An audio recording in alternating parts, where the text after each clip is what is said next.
अहम खबर दें आपको, सदर नून लीग और कायद हिज़्ब इख्तिलाफ शहबाज शरीफ का ट्रांसपेरेंसी इंटरनेशनल के बयान पर रद्दअमल सामने आया है। उन्होंने कहा कि दूसरी बार गवाही दी है इमरान नियाज़ी आलमी करप्ट है।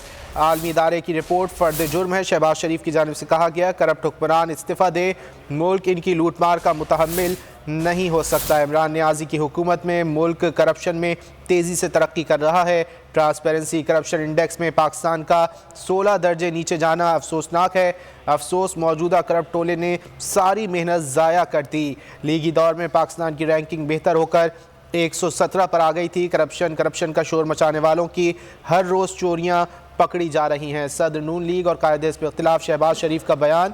ट्रांसपेरेंसी इंटरनेशनल ने दूसरी बार गवाही दी, इमरान नियाज़ी करप्ट है। शहबाज शरीफ ने कहा कि आलमी इदारे की रिपोर्ट फर्द जुर्म है।